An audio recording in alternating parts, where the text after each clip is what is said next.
Yesu ashimwe. Dusangire amajambo dusanga mu butumwa bwiza bwanditswe na Luka igice cya 13 umurongo wa 24 n'uwa 25 haravuga ngo mushishikare guca mu irembo rifunganye. Ndababwira yuko benshi bazogomba kuricamwo ntibabishobore.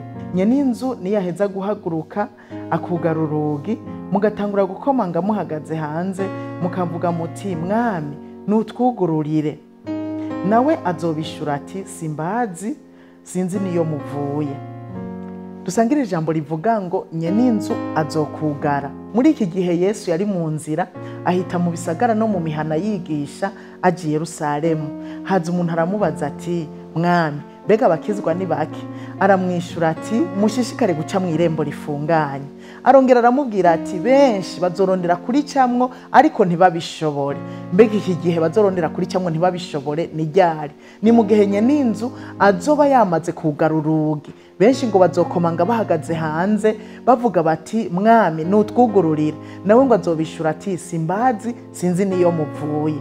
Nyene inzu ni Imana Data wa twese. Hanyuma ururugi n'urugi rw'irembo ry'ijuru. Uyu munsi ururugi ruruguruye ku muntu wese, abahambaye, aboroshe, abakuze, abato, abize n'abatize, abatunzi canke abakene. Urugi ruruguruye kuri bose. Ico bisabwa ni kimwe, kumva ijambo ry'Imana ukaryizera, hanyuma ukakira Yesu nk'umwami n'umukiza w'ubugingo bwawe, ugaca winjira muri iryo rembo ripfunganye.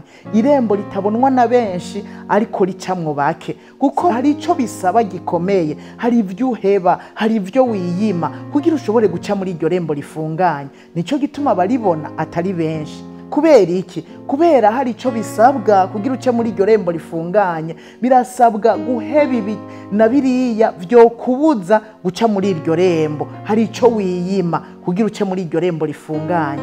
Nuko rero ngwino mwese twinjire muri iryo rembo rifunganye. Irembo rifunganye ni Kristo Yesu, niwe nzira n'ukuri n'ubugingo, kandi ntawe uzoshika kwa Data atamujanye.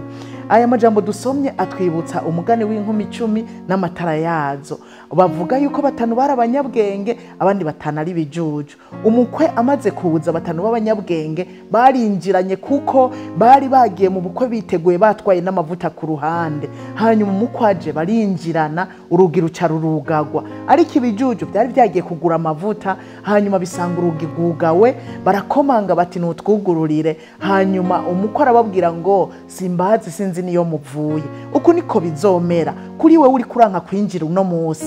Umenye yuko hari umunsi urugi ruzokugagwa. Nubwo uyu munsi huguruwe kuri bose, ariko hari umunsi azokugara. None wewe bite uri mu maki? Ndakwinginze winjire mu irembo rifunganye bicitwa uyu munsi. Ntusamare, ntujane n'inzira ijamwo benshi. Oya, irembo rifunganye niryo ridushikana kwa Data. Nuko rero ndagutumiye, ndaguhaye ikaze muri iryo rembo rifunganye. Nyene inzu atarugara. Yesu abahezagire.